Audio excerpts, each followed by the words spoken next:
إن الحمد لله نحمده ونستعينه ونستغفره ونعوذ بالله من شرور أنفسنا ومن سيئات أعمالنا من يهده الله فلا مضل له ومن يضلل فلا هادي له وأشهد أن لا إله إلا الله وحده لا شريك له وأشهد أن محمدا عبده ورسوله يا أيها الذين آمنوا اتقوا الله حق تقاته ولا تموتن إلا وأنتم مسلمون يا أيها الناس اتقوا ربكم الذي خلقكم من نفس واحدة وخلق منها زوجها وبث منهما رجالا كثيرا ونساء واتقوا الله الذي تساءلون به والأرحام إن الله كان عليكم رقيبا يا أيها الذين آمنوا اتقوا الله وقولوا قولا سديدا يصلح لكم أعمالكم ويغفر لكم ذنوبكم ومن يطع الله ورسوله فقد فاز فوزا عظيما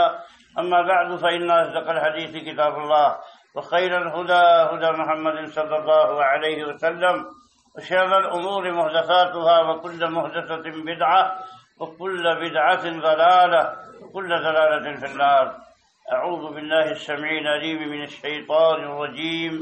بسم الله الرحمن الرحيم. قاف والقرآن المجيد بل عجبوا أن جاءهم منذر منهم فقال الكافرون هذا شيء عجيب أئذا متنا وكنا ترابا ذلك رجع بعيد قد علمنا ما تنقص الأرض منهم وعندنا كتاب حفيظ. حمد و ثنا ہو اللہ رب السماوات والارض کے لیے جو خالق کائنات ہے، اور درود و سلام نازل ہو اللہ کے پیارے نبی جناب محمد رسول اللہ صلی اللہ علیہ وسلم کی ذات گرامی پر جنہیں بشیر و نذیر بنا کر بھیجا گیا. محترم حضرات، اللہ تعالیٰ نے اس دنیا میں ہمیں صرف اور صرف امتحان دینے کے لیے اور آزمائش کے لیے پیدا فرمایا ہے. اللہ تعالیٰ نے قرآن میں صاف اعلان کر دیا ہے وَنَبْلُوكُمْ بِالشَّرِّ وَالْخَيْرِ فِتْنَةً وَإِلَيْنَا تُرْجَعُونَ، کہ ہم تم کو تمہاری ناپسندیدہ چیزوں سے بھی اور تمہاری پسندیدہ چیزوں سے بھی آزمائیں گے بطور امتحان، اور تم سب ہماری ہی طرف لوٹ کر آنے والے ہو. اور اللہ تعالیٰ انسان کو ایسے مراحل سے گزارتا ہے جو مراحل اس کے لیے بسا اوقات بڑے اچھے ہوتے ہیں، خوشگوار ہوتے ہیں، اس میں بھی اس کا امتحان ہوتا ہے. اور کچھ مراحل ایسے ہوتے ہیں جو اس کے لیے پریشان کن ہوتے ہیں، تکلیف دہ ہوتے ہیں، اذیت ناک ہوتے ہیں، لیکن اس میں بھی اس کا امتحان ہوتا ہے. اللہ تعالیٰ نے قرآن مجید میں یہ بھی فرمایا کہ عسیٰ ان تکرہوا شیئا وہو خیر لکم، اور فرمایا کہ عسیٰ ان تحبوا شیئا وہو شر لکم، کہ بہت سی چیزیں ہو سکتا ہے کہ تمہیں ناپسند لگتی ہوں لیکن وہی تمہارے حق میں بہتر ہو.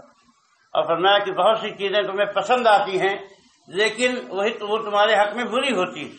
تو انسان اپنی عقل سے ایک اعتبار سے فیصلہ کرتا ہے، لیکن رب حکیم ہے اور بندوں کی مصلحتوں کا بندوں سے زیادہ جاننے والا ہے، اس لیے اس کے فیصلے پر سر تسلیم خم کر دینا ہی ایمان کا تقاضا ہے.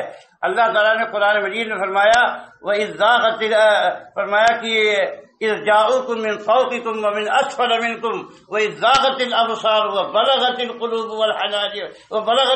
الحناجر وتظنون بالله الظنون هنالك ابتلي المؤمنون وزلزلوا زلزالا شديدا واذ يقول المنافقون والذين في قلوبهم مرض ما وعدنا الله ورسوله الا غرورا. فرمایا کہ جب وہ تمہارا لشکر تمہارے اوپر سے بھی آیا، نیچے سے بھی آیا، جب آنکھیں پتھرا گئیں اور کلیجے منہ کو آ گئے اور مسلمانوں کو بہت اچھی طریقے سے جھجوڑ دیا گیا، شدید طریقے پر جھجوڑ دیا گیا، اور جب منافق اور وہ لوگ جن کے دلوں میں بیماری ہے وہ کہنے لگے کہ اللہ اس کے رسول نے ہم سے جھوٹا وعدہ کیا تھا، دھوکے کا وعدہ کیا تھا. حالات اس لیے آتے ہیں کہ مومن اور منافق کی تمیز ہو جائے، اچھے برے کی تمیز ہو جائے. لِيَمِيزَ اللَّهُ الْخَبِيثَ مِنَ الطَّيِّبِ، تاکہ اللہ تعالیٰ خبیث اور طیب کو الگ الگ کر دے کہ یہ ردی ہے، کچرا ہے، یہ عمدہ مال ہے، سلیکٹڈ چیز ہے۔ اور سلیکٹڈ چیزوں کا منظر عام پر آنا امتحان کے بعد ہی ہوتا ہے، آزمائش کے بعد ہی ہوتا ہے۔ تو یہاں پر غزوہ احزاب کے موقع پر جب سارے عرب نے مسلمانوں پہ حلہ بول دیا تھا، یہودی بھی آئے تھے، قریش، قبیلے حوازن، قبیلے غطفان، سب ایک جٹ ہو کر مسلمانوں پہ حملہ آور ہو گئے تھے، اور بھوک کی شدت تھی، سردی کی کڑاکے کی پڑ رہی تھی، مسلمانوں کے پاس سامان حرب و ضرب تو دور کی بات ہے، کھانے کے لیے بھی نہیں تھا۔ اللہ کے نبی صلی اللہ علیہ وسلم نے خود اپنے بطن مبارک پہ پتھر باندھ رکھا تھا، صحابہ کرام بھی ایسے ہی تھے اور شدید محنت کر رہے تھے، چٹانیں توڑ رہے تھے، خندق کھود رہے تھے۔ خوف کا عالم یہ تھا کہ ایک آدمی قضائے حاجت کے لیے جانے کے لیے ڈرتا تھا تو منافق لوگوں کا کمنٹ شروع ہو گیا، یہ دیکھو کہتے تھے کیسر و کسرا فتح ہو جائے گا، کہتے تھے یہ ہو جائے گا، خزانوں کے منہ کھول دیے جائیں گے۔ اب معاملہ یہ ہے کہ ہم اپنے قضائے حاجت کے لیے بھی نہیں جا سکتے ہیں، اتنا ڈر کا ماحول ہے، اتنا خوف کا ماحول ہے۔ یہ اللہ رسول سب جھوٹی باتیں کرتے ہیں، صرف طفل تسلی کی باتیں کرتے ہیں، دل کے بہلانے کو غالب یہ خیال اچھا ہے، بس یہ سب دل کے بہلاوے کی باتیں تھی۔ سب دیکھ لو کیسے منظر آ گیا، منافق کلیئر ہو گئے، کھل کے لوگ سامنے آ گئے۔ جو چھپے چھپے یہ دعوے کرتے تھے کہ ہم بھی اللہ سے محبت کرنے والے، رسول سے محبت کرنے والے، دین پر چلنے والے ہیں، اللہ تعالیٰ نے بالکل کو کھول کے سامنے رکھ دیا۔ جو باتیں ان کے دلوں میں تھی وہ زبان پہ آ گئی۔ اللہ نے فرمایا کہ لقد کان لکم فی رسول اللہ اسوۃ حسنہ لمن کان یرجو اللہ والیوم الآخر۔ دیکھو رسول کی زندگی میں تمہارے لیے بہترین نمونہ ہے، جو اللہ کا اور یوم آخرت کا امیدوار ہو، آخرت کے دن اللہ سے ملنے کا امیدوار ہو، اس کے لیے رسول کی زندگی میں اسوہ حسنہ ہے۔ یہ رسول دیکھو، یہ اللہ کے سب سے برگزیدہ بندے ہیں، اپنے پیٹ پہ پتھر باندھے ہوئے خندق کی چٹانوں پہ پھاوڑے چلا رہے ہیں، ثبات قدمی کے ساتھ، صبر کے ساتھ، اللہ کی بندگی میں سر جھکائے ہوئے اسلام کی بالادستی کے لیے ہر قربانی دینے پر آمادہ اور تیار ہیں۔ یہ تمہارے لیے آئیڈیل ہے اور تمہارے لیے نمونہ ہے، اور صرف جنگ میں نہیں، ہر بات میں نمونہ ہے۔ آیت اگرچہ خاص پس منظر میں ہے لیکن اس کا معنی عام ہے کہ عقیدے میں بھی نمونہ ہے، عمل میں بھی نمونہ ہے، اخلاق میں بھی نمونہ ہے، معاملات میں بھی نمونہ ہے۔ ہر بارے میں اگر تمہیں دیکھنا ہے تو ذات رسول کی طرف دیکھنا ہے۔ جہاں قدم اٹھاتے ہیں قدم اٹھاؤ، جہاں قدم روکتے ہیں قدم روک لو، یہی تقاضائے ایمان ہے۔ اور اس وقت مومنوں نے کیا کہا؟ ولما رأى المؤمنون الأحزاب قالوا هذا ما وعدنا الله ورسوله وما زادهم إلا إيمانا وتسليما۔ جب مومنوں نے ان لشکروں کو دیکھا تو کہا یہی تو ہے جس کا اللہ اور اس کے رسول نے ہمیں وعدہ دیا تھا کہ دشمن تمہارے اوپر پھر پڑیں گے، تمہارے صبر و ثبات و استقامت کی آزمائش ہوگی۔ جب آزمائش میں سرخرو ہوگے تو دشمنوں کی گردنوں پہ تمہارے پاؤں ہوں گے، اور اللہ تعالیٰ اس دنیا کی امامت کبریٰ کا تاج تمہارے سر پہ رکھے گا۔ یقیناً کیسے وہ کسریٰ کے تاج تمہارے ادنا سپاہیوں کی ٹھوکروں پہ مارے جائیں گے۔ وہ دن آئے گا، مومن خوش ہو گئے کہ آج وہ آزمائش کی گھڑی آ گئی، آج وعدے کے سچا ہونے کا دن آ گیا۔ دشمنوں کو دیکھ کر ان کے ایمان اور خوب تسلیم و رضا میں اضافہ ہو گیا، ان کی گردن جھک گئی اپنے پروردگار کے سامنے، اور کہا کہ سب باتوں کے سچ ہونے کا وقت آ گیا ہے۔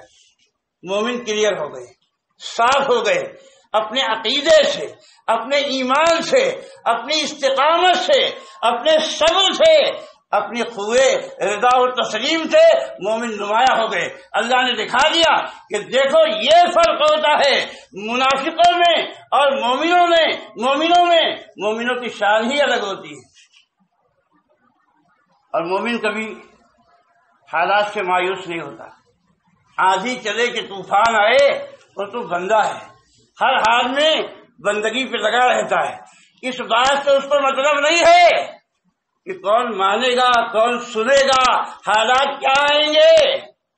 اللہ کے نبی صلی اللہ علیہ وسلم کے چچا ابو طالب ایمان نہیں لائے، لیکن اللہ کے نبی نے بار بار ان پہ دعوت کی اور ان کی ہدایت کے لیے کوشاں رہے، ان پر محنت کرتے رہے آخری دم تک۔ وہ ہدایت پہ نہیں آئے تو کیا ہوا؟ اللہ نے اعلان کیا کہ انک لا تہدی من احببت ولکن اللہ یہدی من یشاء۔ آپ جسے چاہیں ہدایت نہیں دے سکتے، اللہ جسے چاہے گا ہدایت دے گا۔ تو بندے مومن کا یقین اس بات پہ ہوتا ہے کہ سارے معاملات اللہ کے اختیار میں ہیں اور اللہ جو چاہتا ہے کرتا ہے۔ اور اللہ نے اپنی سنت بتائی ہے کہ ان اللہ لا یغیر ما بقوم حتی یغیروا ما بانفسہم، کہ اللہ تعالیٰ کسی قوم کی حالت کو اس وقت تک نہیں بدلتا جب تک کہ وہ خود کو نہ بدل دے۔ اگر نعمت کی حالت ہے، اگر راحت کی حالت ہے اور وہ شکر گزاری کی راہ پہ ہیں، ما یفعل اللہ بعذابکم ان شکرتم وآمنتم، اللہ تم کو عذاب دے کے کیا کرے گا اگر تم شکریہ کے راستے پر ہو، اگر تم ایمان کے راستے پر ہو تو اللہ تمہیں عذاب دے کے کیا کرے گا؟ اللہ عذاب نہیں دیتا یوں اپنے بندوں کو۔ جب بندے ناشکری پر آتے ہیں، جب اللہ کی نافرمانی پر آتے ہیں تو اللہ نے قرآن پاک میں اعلان کر رکھا ہے قل هو القادر علی یبعث علیکم عذابا من فوقکم ومن تحت ارجلکم او یلبسکم شیعا ویذیق بعضکم بأس بعض کذلک نصرف الآیات لعلہم یتفقہون۔ اللہ تعالیٰ فرماتا ہے کہ وہ قادر ہے اس بات پر کہ تمہارے اوپر سے عذاب لائے، یا تمہارے قدموں کے نیچے سے عذاب لے آئے، یا تم میں سے بعض کو بعض سے معاملات کو مشتبہ کر کے بھلا دے، اور تم میں سے بعض کو بعض کی جنگ کا مزہ چکھا دے۔ اوپر سے عذاب کا مطلب آسمانی عذاب بھی ہے، اور صحابہ و تابعین کی تفسیر میں یہ بھی آیا ہے کہ حکمراں ظالم آ جائیں، حکمراں تکلیف دینے والے آ جائیں، اذیت دینے والے آ جائیں۔ یہ کہاں سے آتے ہیں؟ اللہ کی طرف سے آتے ہیں، چاہے وہ کافر ہوں، فاجر ہوں، فاسق ہوں، ظالم ہو، آتے ہیں اللہ کی طرف سے، اس کے فیصلے کے مطابق آتے ہیں۔ اور یہ فیصلہ اللہ تعالیٰ کا حکمت پہ مبنی ہوتا ہے، اس لیے کہ انسان کبھی اس پوزیشن میں آ جاتا ہے تو اس کو ڈنڈے کی ضرورت ہوتی ہے، بغیر ڈنڈے کے وہ سدھر نہیں سکتا ہے۔ اور کبھی یہ ڈنڈا آسمانی ہوتا ہے اور کبھی یہ ڈنڈا انسانی ہوتا ہے، کبھی انسان کی صورت میں اللہ ڈنڈا برسواتا ہے اور کبھی آسمان سے ڈنڈا برستا ہے۔ آپ نے دیکھا نہیں اللہ تعالیٰ نے قرآن پاک میں فرمایا الم تری کیف فعل ربک بعاد ارم ذات العماد التي لم يخلق مثلها في البلاد وثمود الذين جابوا الصخر بالواد وفرعون ذي الاوتاد الذين طغوا في البلاد فاكثروا فيها الفساد فصب عليهم ربك سوط عذاب ان ربك لبالمرصاد۔ تم نے دیکھا کہ تمہارے رب نے عاد کے ساتھ، قوم عاد کے ساتھ کیا کیا؟ عاد ارم کے ساتھ التي لم يخلق مثلها في البلاد، ان کی جسامت کا، ان کی پہلوانی کا اور ان کی طاقت و قوت کا کوئی مخلوق اس کائنات میں پیدا نہیں ہوا۔ یہ رب کائنات بتا رہا ہے جو انسانوں کو پیدا کرنے والا ہے۔ یہ سب سے بڑی طاقت و قوت والی قوم تھی، لیکن اللہ نے لمحوں میں ان کو ملیہ میٹ کر دیا۔ ان کا سارا غرور ان کے دماغ سے کھینچ کر اللہ تعالیٰ نے ظاہر کر دیا کہ تمہاری اوقات کیا ہے، تمہاری حیثیت کیا ہے۔ الذی لم یخلق مثلها فی البلاد والثمود الذین جابوا الصخر بالواد، اور وہ سمودی جو اپنی ٹیکنالوجی میں اور اپنی طاقت میں اتنے آگے تھے کہ پہاڑوں کو تراش تراش کے شاندار محل بنایا کرتے تھے، ان کو بھی اللہ تعالیٰ نے جو اپنی گرفت میں لیا تو ان کے سامنے جائے فرار نہیں رہی، بھاگنے کا راستہ ان کو نہیں مل سکا۔ اور ایسے ہی فرعون جو میخوں والا تھا، جہاں اس کے لشکروں کے خیمے لگتے تھے، ہر طرف خیمے ہی خیمے، میخیں ہی میخیں نظر آتی، یا وہ اتنا ظالم تھا کہ جب اپنے کسی نافرمان کو سزا دیتا تھا تو اس کے ہاتھوں میں میخیں ٹھوک دیتا تھا، اس کے پاؤں میں کیلیں ٹھوک دیتا تھا۔ اللہ نے فرمایا کہ اس کو کیا کیا رب نے؟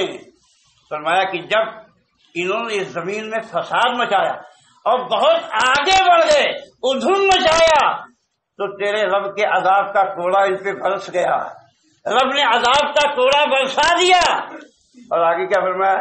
ان ربک لبالمرصاد، تیرا رب ہاتھ میں، جو بھی ایسا کرے گا اس پہ آسمانی کوڑا برسے گا، وہ آسمانی کوڑے سے باہر نہیں جا سکتا ہے۔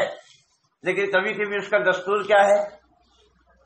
وَلَنُذِيقَنَّهُم مِّنَ الْعَذَابِ الْأَدْنَىٰ دُونَ الْعَذَابِ الْأَكْبَرِ لَعَلَّهُمْ يَرْجِعُونَ، کہ ہم کبھی کبھی ان کو بڑے عذاب سے پہلے چھوٹی چھوٹی تکلیفوں اور چھوٹے عذاب کا مزہ چکھائیں گے، اس لیے کہ اپنی کرتوتوں سے جو رب کی مرضی کے خلاف ہیں باز آ جاؤ، اپنے عقیدے کی اصلاح کرو، عمل کی اصلاح کرو، اخلاق کی اصلاح کرو۔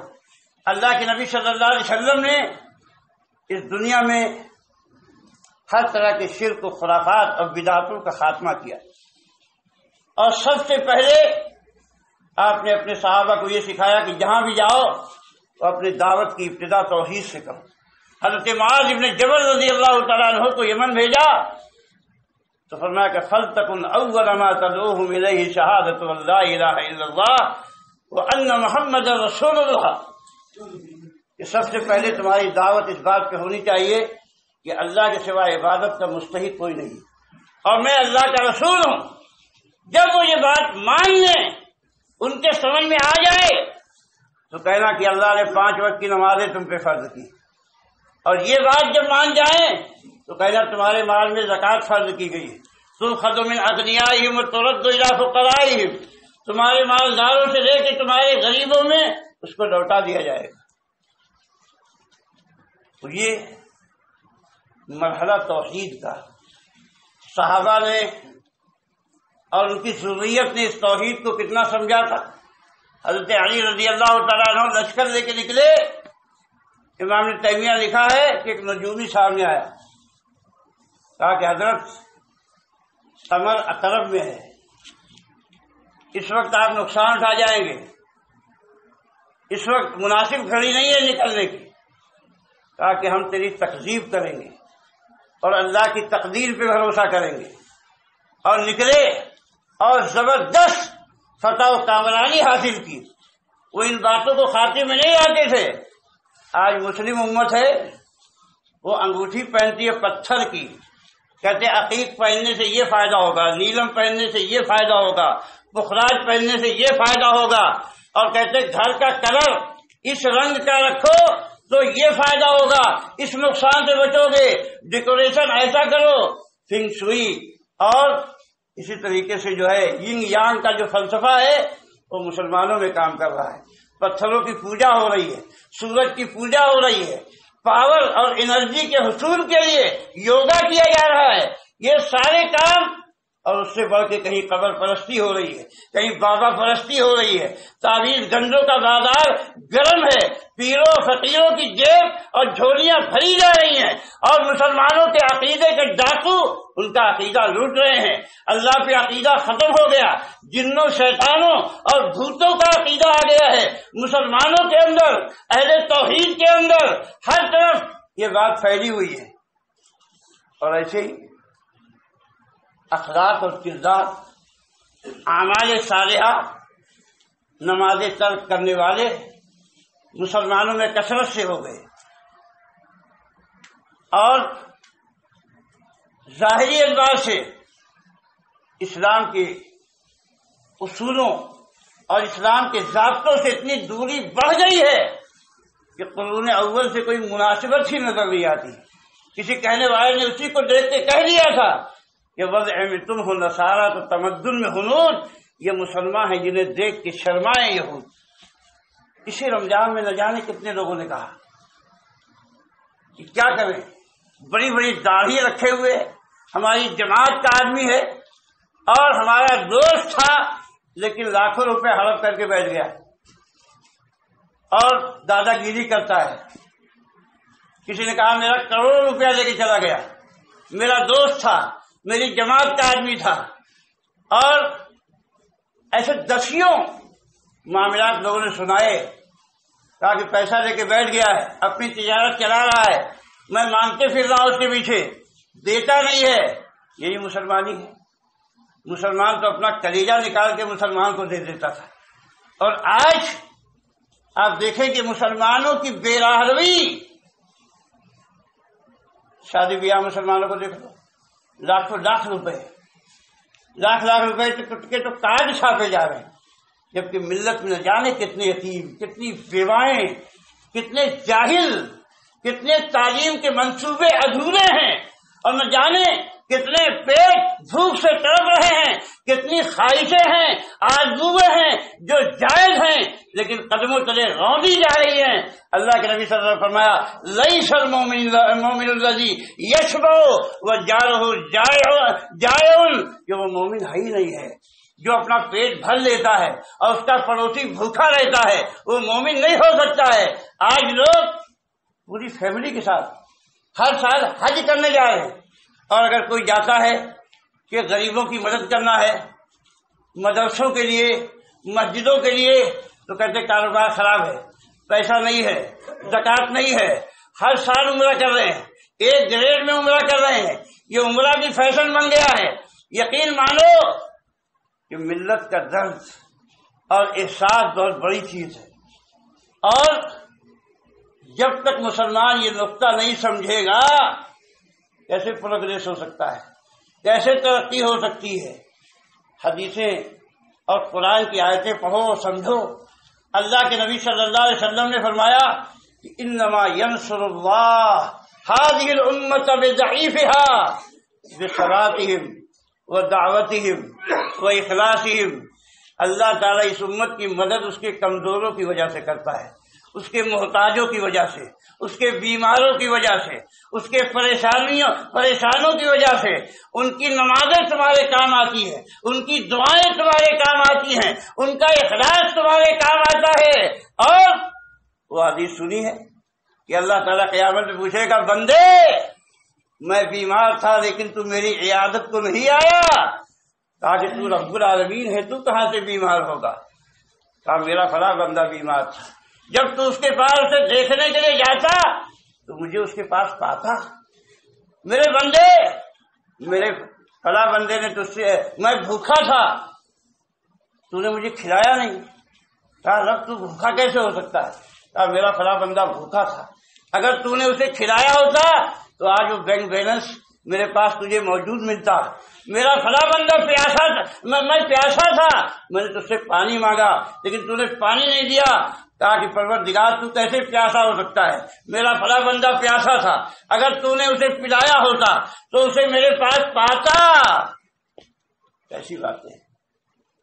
اللہ کے نبی صلی اللہ علیہ وسلم کے دور میں جو صفہ پہ مسجد اور چبوترا جہاں ساری دنیا سے ٹھکرائے ہوئے لوگ اپنا گھر بار چھوڑ کے اب اللہ کے لیے ہجرت کر کے آتے تھے اور ان کے پاس رہنے کا کوئی ٹھکانہ نہیں ہوتا تھا، پردیسی مسافر ہوتے تھے، دین سیکھنے سکھانے کے لیے آتے تھے. اللہ کے نبی صلی اللہ علیہ وسلم کو جگہ دیتے تھے، صفہ میں مسجد میں رہتے تھے. دن رات یا تو اللہ کے نبی صلی اللہ علیہ وسلم سے سبق لیتے تھے دین کا، یا کہیں جا کے لکڑیاں کاٹ لائے، کچھ لے آیا، بیچے، کھا لیا، لیکن نہیں پورا ہوتا. اللہ کے نبی صلی اللہ علیہ وسلم کے صحابہ کھجورے لا کے لٹکا دیا کرتے تھے، وہ کھجورے کھا لیتے تھے. ایک دن آپ آئے تو آپ نے دیکھا کہ کوئی خراب کھجورے لٹکا گیا ہے، حشفہ. اللہ کے نبی نے اپنی لاٹھی جو ہاتھ میں تھی اٹھائی اور لگے اس پہ مارنے، اور کہا کہ انا صاحبہ حاضر، اگر یہ کھجور والا چاہتا تو اس سے بہتر کھجور دے سکتا تھا. ان صاحبہ حاضر حشفتی یا کلو حشفن یوم القیامتی، اس کھجور کا مالک قیامت کے دن اس کو خراب کھجوریں ملیں گی، خراب کھجوریں دی جائیں گی. اللہ کے نبی صلی اللہ علیہ وسلم کو اس قدر احساس تھا۔ اور ایک آدمی نے اللہ کے نبی صلی اللہ علیہ وسلم بھیجا صدقہ وصول کرنے کے لیے، دبلا پتلا جانور نکال کے دے دیا۔ اللہ کے نبی صلی اللہ علیہ وسلم نے، آپ جانتے ہیں، اس کے لیے بد دعا کی۔ نبی صلی اللہ علیہ وسلم کسی کے لیے بد دعا کرتے تھے بہت آسانی سے۔ آپ نے تو اپنے دشمنوں کو اپنی ذات کے لیے معاف کر دیا۔ کسی نے آپ کو پتھر چلایا تو آپ نے معاف کر دیا، کسی نے آپ کے گردن پہ چادر کا پھنگا بنا کے کھینچا تو آپ نے معاف کر دیا، جس نے آپ کی راہوں میں کانٹے بچھائے آپ نے اسے معاف کر دیا، جس نے آپ کے اوپر کچرا پھینکا آپ نے اسے معاف کر دیا، لیکن جس نے زکوٰۃ میں دبلا جانور دے دیا آپ نے فرمایا کہ لا یبارک اللہ فیہ لا یبارک اللہ فیہ ولا فی ابلہ، اے اللہ نہ تو اس کو برکت دینا اور نہ اس کے اونٹوں میں برکت دینا۔ اللہ کے نبی صلی اللہ علیہ وسلم نے بد دعا کی، لیکن معاشرہ اللہ سے ڈرنے والا معاشرہ، جب اس آدمی کو خبر پہنچی کہ اللہ کے نبی بد دعائیں دے رہے ہیں تو سب سے اچھی سجیلی اونٹنی نکالا اور لے کے آیا۔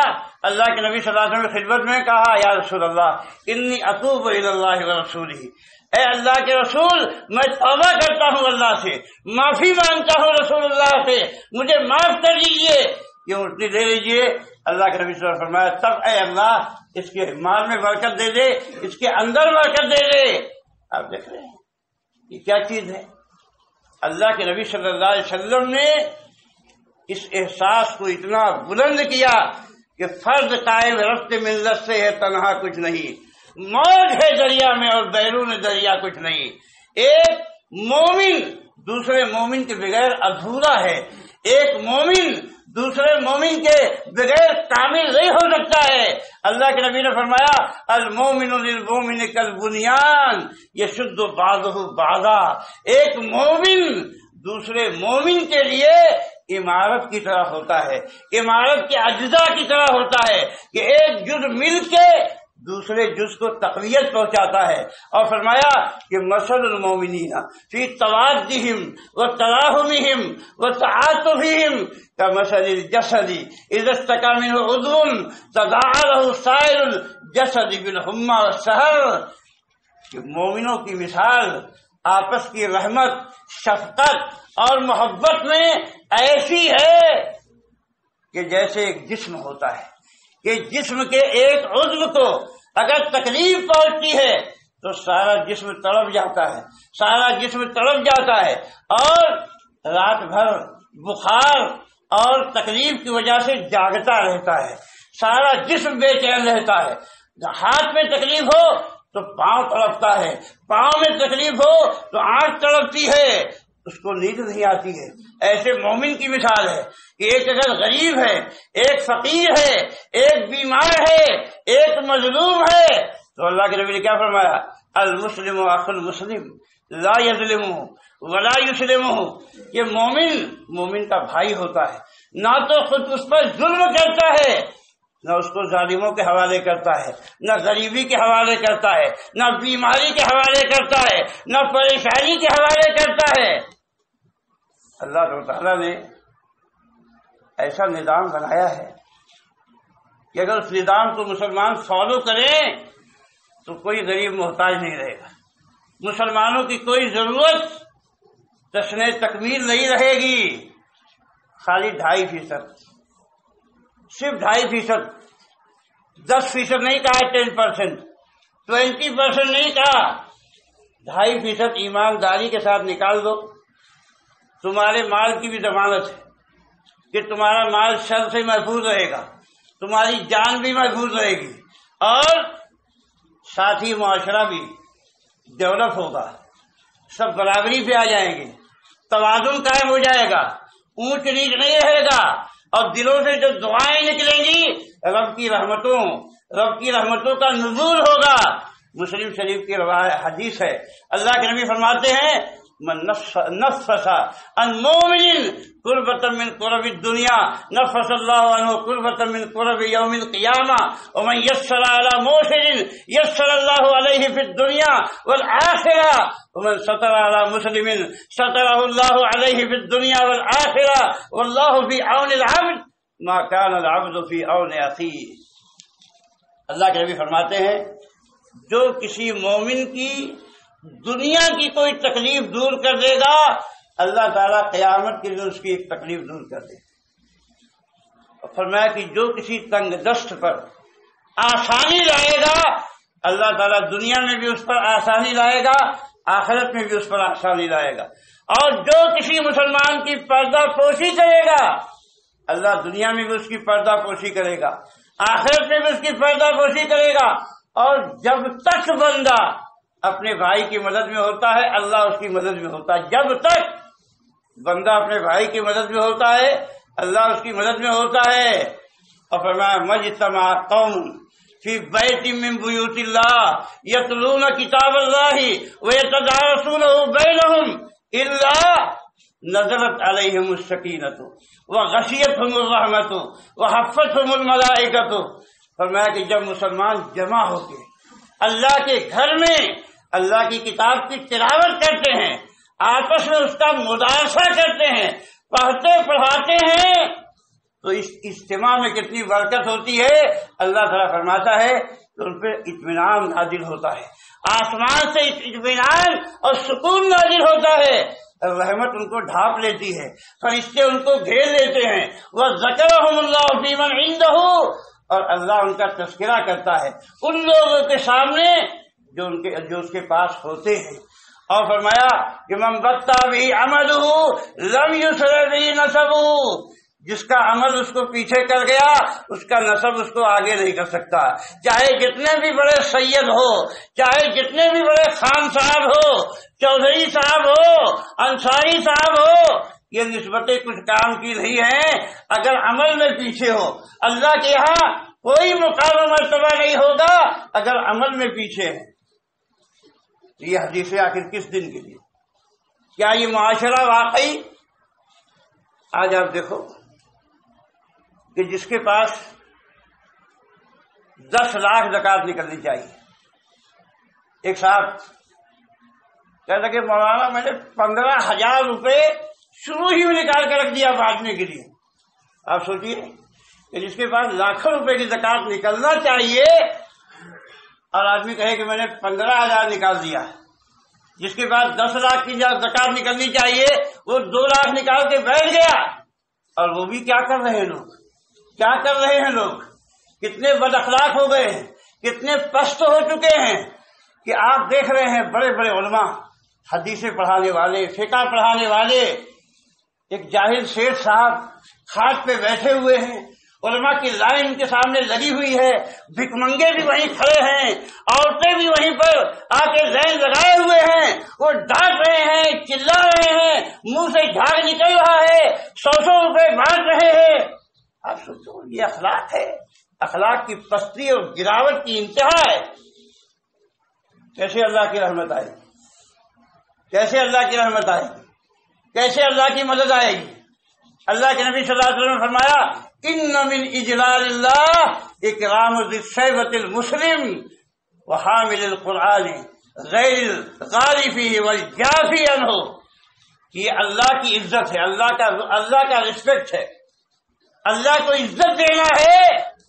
آدمی کسی بوڑھے مسلمان کو عزت دے اور اپنے عالم کو عزت دے، حامل قرآن کو عزت دے، جو اس میں غلو کرنے والا اور اس میں کوتاہی کرنے والا نہیں ہے، اس کی اگر ریسپیکٹ کرتا ہے تو اللہ کا ریسپیکٹ کرتا ہے، اللہ کی تعظیم کرتا ہے۔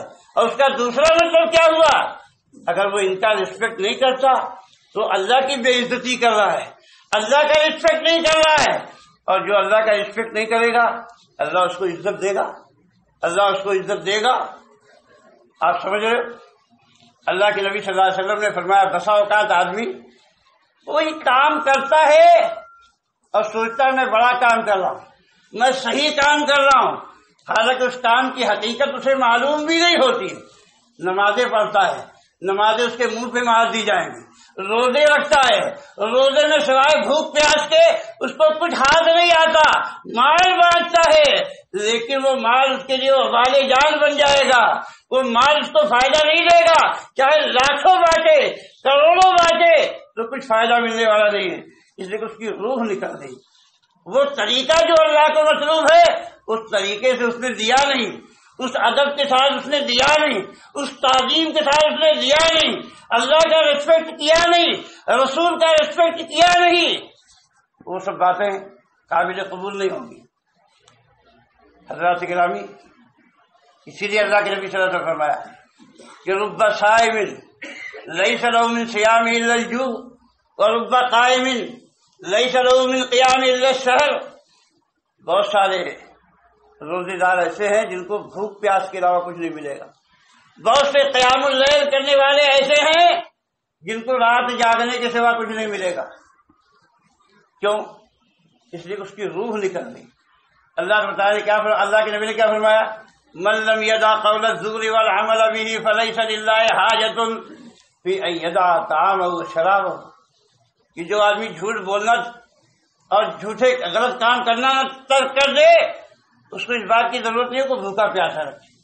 اگر آدمی روزہ رکھ کے غیبت کر رہا ہے، اگر روزہ رکھ کے چغلی کر رہا ہے، اگر روزہ رکھ کے جھوٹ بول رہا ہے، اگر روزہ رکھ کے فرائض کر رہا ہے، تو کیا فائدہ ہوا اس روزے کا؟ کیا فائدہ ہوا ان نمازوں کا؟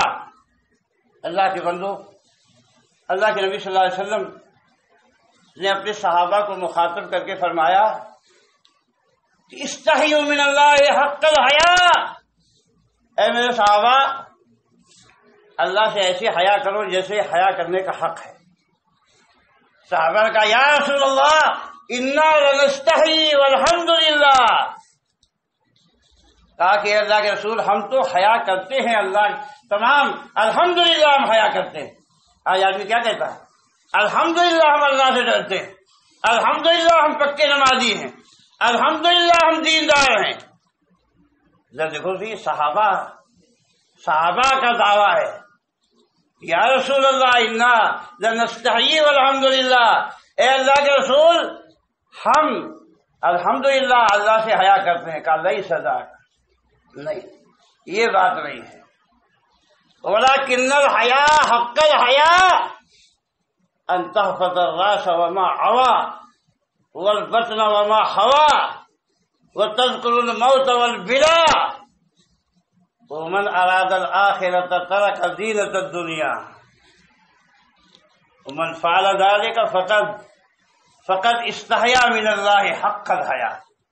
اللہ کے نبی فرمایا کہ نہیں، جو اپنے سر کی حفاظت کرے اور سر سے جڑی ہوئی اس سے منسلک جو چیزیں ہیں اس کی حفاظت کرے، ظاہری حواس کی حفاظت کرے، باطنی حواس کی حفاظت کرے، خیالات کی حفاظت کرے، آنکھوں کی حفاظت کرے، کانوں کی حفاظت کرے، ناک کی حفاظت کرے، اور فرمایا کہ پیٹ کی اور جو اس سے ملی ہوئی چیزیں ہیں، یعنی پیٹ کے ساتھ ساتھ پیٹ میں مال حرام نہ جائے، شرمگاہ جو اس کے ساتھ جڑی ہوئی ہے شرمگاہ کی حفاظت ہو، اس سے لگا ہوا جو ہاتھ ہے اس کی حفاظت ہو، اس سے لگا ہوا جو پاؤں ہے اس کی حفاظت ہو، اور فرمایا کہ موت کو یاد کرے، اور موت کے بعد حجی کے بھی بوسیدہ ہو جانے کو یاد کرے، اور جو ان تمام اس کیٹیگری پہ پورا اترے اس نے اللہ سے حقیقی طور پر حیا کی جیسے حیا کرنا چاہیے۔ اس معیار پہ اپنے آپ کو رکھ کے دیکھیں کہ کتنا ہم آگے بڑھ رہے ہیں، کتنا پروگریس ہو رہا ہے۔ تو میرے بھائی،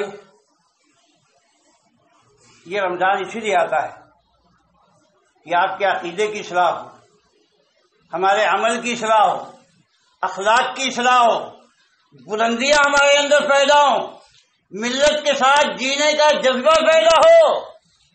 آخر صحابہ کرام رضی اللہ تعالی عنہم اجمعین کو دیکھیے کہ وہ ایمان لائے، اور اللہ کے نبی صلی اللہ علیہ وسلم نے پوچھا مدینے کے انصاریوں نے کہ اگر ہم آپ کا ساتھ دیں گے تو ہمیں ملے گا کیا؟ آپ کہہ سکتے تھے، آپ کے پاس معلومات تھی کہ تم تو ساری دنیا کے حاکم ہو جاؤ گے، کیسے کس طرح کے خزانے مل جائیں گے، اور یہ ہوگا وہ ہوگا۔ اللہ کے نبی صلی اللہ علیہ وسلم فرمایا کہ جنت ملے گی، فرمایا کہ ایگریمنٹ پکا ہے ہمارا آپ کا، آپ آئیے۔ کہا سوچ لو، سب سے دشمنی کرنی پڑے گی۔ لوگوں نے کہا کہ غور کر لو، پورا عرب دشمن ہو جائے گا، مارا ماری ہوگی، بچے یتیم ہو جائیں گے، عورتیں بیوہ ہو جائیں گی، مشکلات آئیں گی، کہا اگر جنت ملے گی تو سب منظور ہے۔ اور ایسے کیا کہ نہیں صحابہ نے، جب مکہ سے لوٹے پیٹے مسلمان آئے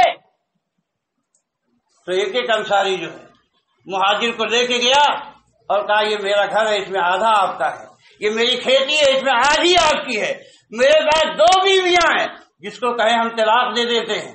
آپ نے دیکھا کہ کیسے دلوں کے دروازے انہوں نے کھول دیے، اپنے بچوں کو بھوکا رکھ کے رسول اللہ کے مہمان کو کھلا دیتے تھے۔ اور آپ نے دیکھا اللہ کے نبی صلی اللہ علیہ وسلم نے مدینہ آنے کے بعد یہ کہا کہ مدینے میں پانی کی قلت ہے، یہ یہودی پانی بیچتا ہے، جو آدمی بیر روما مسلمانوں کو لے کر دے دے گا اس کے لیے جنت ہے، جو روما کا کنواں لے کے مسلمانوں کو دے دے گا اس کے لیے جنت ہے۔ حضرت عثمان آگے بڑھے، 35,000 میں خریدا اور کہا اللہ کے نبی یہ کنواں میں نے مسلمانوں کو دے دیا۔ اللہ کے نبی صلی اللہ علیہ وسلم کی مسجد تنگ ہو گئی، کہا کہ مسجد کا وہ حصہ جو اس سے بازو سے لگا ہوا ہے جو خرید کے دے گا اس کے لیے جنت ہے۔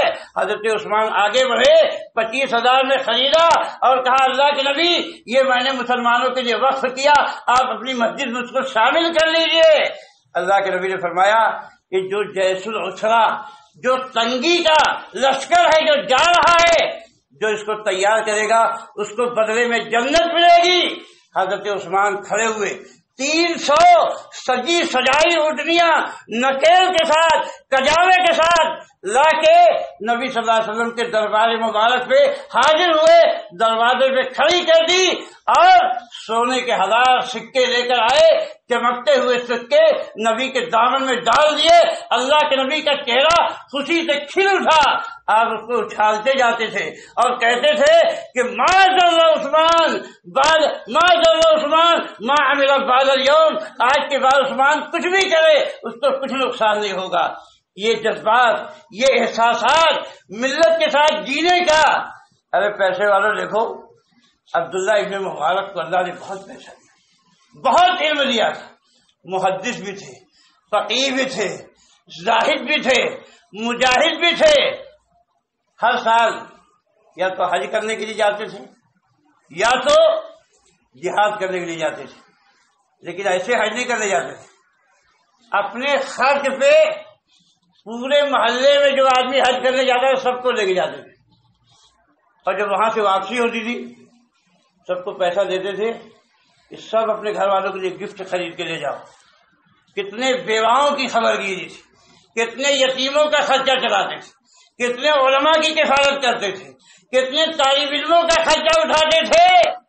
عبداللہ ابن مبارک پیسے والے تھے، کبھی کسی نے دیکھا کہ ان کا گھر اور ان کا بنگلہ جو ہے کروڑوں کا تھا، کہیں تاریخ میں تذکرہ نہیں آتا ہے۔ سوس کے بستر پہ سوتے تھے، اور آپ کیا سمجھتے ہیں کہ محمد رسول اللہ صلی اللہ علیہ وسلم جو بھوکے رہتے تھے اس لیے کہ آپ غریب تھے، اس لیے کہ آپ محتاج تھے؟ اللہ کی قسم محمد رسول اللہ تو اتنے مالدار تھے کہ دنیا میں کوئی تصور بھی نہیں کر سکتا ہے۔ اللہ کے نبی صلی اللہ علیہ وسلم کے گھر میں ایک عورت آئی اور اس نے دیکھا کہ نبی صلی اللہ علیہ وسلم کا بستر اتنا خراب، ٹوڑا مڑا، اور اس کے اندر چھالیں بھری ہوئی ہیں، پیارے نبی اس پہ کیسے آرام فرماتے ہیں؟ تڑپ گئی اور کہا اماں ایسا تھے کہ میرے گھر میں ایک شاندار گدا ہے، میں اسے اللہ کے نبی کی خدمت پہ ابھی جا کے بھیج رہی ہوں۔ گئی، شاندار گدا بھرا بھرایا نیا، اور اتنا اچھا تھا کہ آپ دیکھیں جب اللہ کے نبی صلی اللہ علیہ وسلم گھر میں آئے تو کہا کہ یہ کہاں سے آ گیا عائشہ؟ کہا کہ اللہ کے نبی فلاں خاتون آئی تھی اور انہوں نے یہ گدا ہدیے میں دے دیا ہے، بھیج دیا ہے۔ کہا اس کو واپس کر دو، فوراً واپس کر دو۔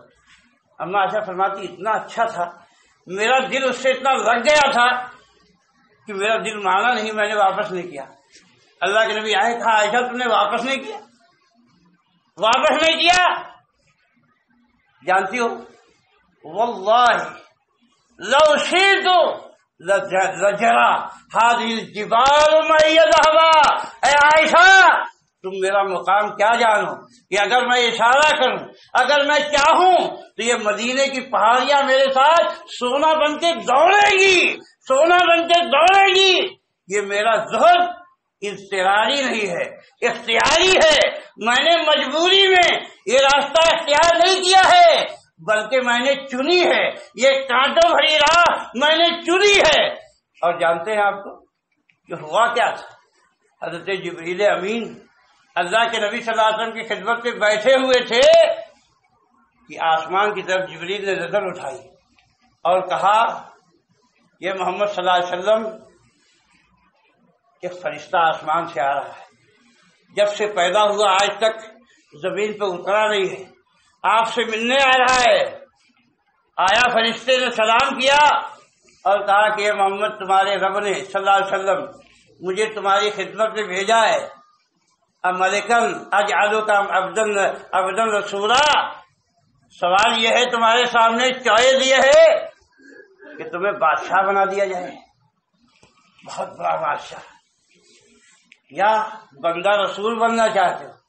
حضرت جبریل علیہ السلام نے جو خیر خواہ تھے، نبی پاک علیہ السلام کو مشورہ دیا کہ ان تواضع للہ، کہ اللہ کے سامنے جھک جاؤ، یہ دنیا کی بادشاہت تو کچرا ہے، آنی جانی ہے، فانی ہے، یہ مٹ جائے گی۔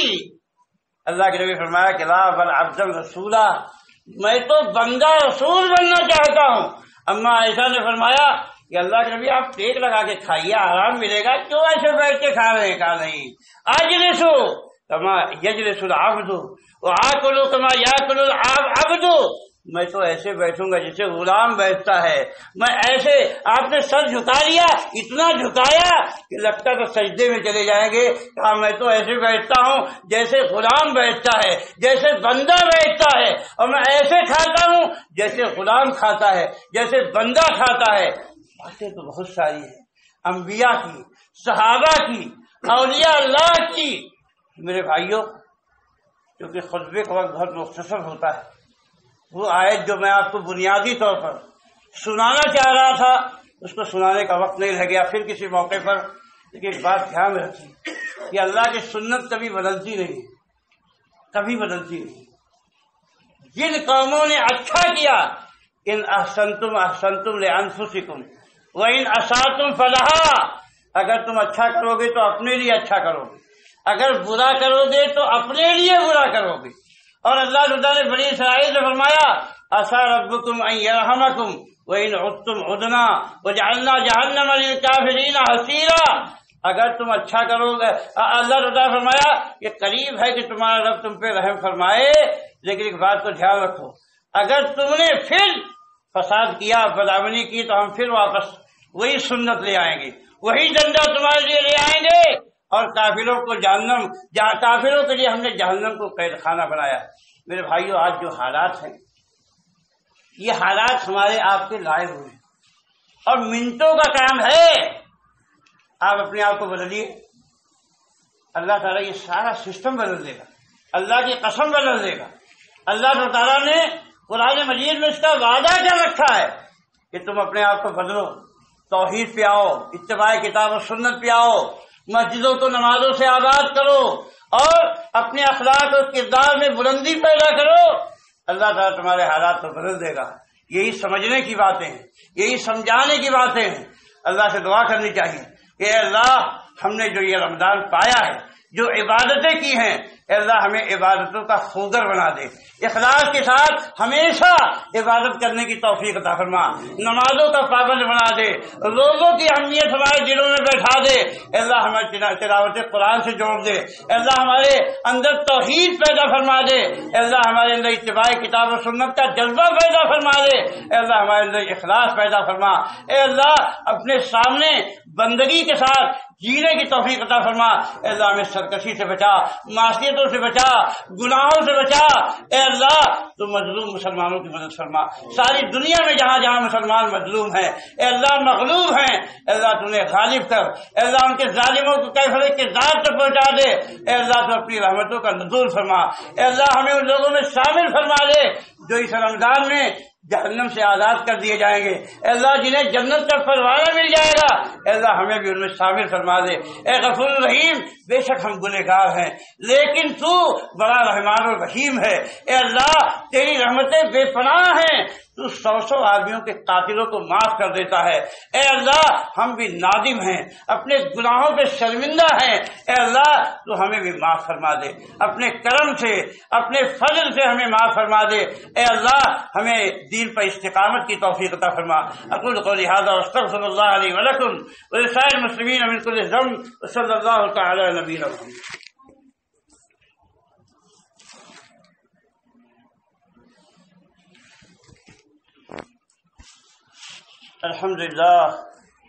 الحمد لله وحده والصلاة والسلام على من لا نبي بعد أما بعد اللهم صل على محمد وعلى آل محمد كما صليت على إبراهيم وعلى آل إبراهيم إنك حميد مجيد اللهم بارك على محمد وعلى آل محمد كما باركت على إبراهيم وعلى آل إبراهيم إنك حميد مجيد اللهم انصر الإسلام والمسلمين واخذل الكفرة والمشركين اللهم دمر ديارهم ومزق جماعهم وخرب بنيانهم وأنزل بهم بأسك الذي لا ترده للقوم المجرمين عباد الله رحمكم الله قوموا إلى صلاتكم.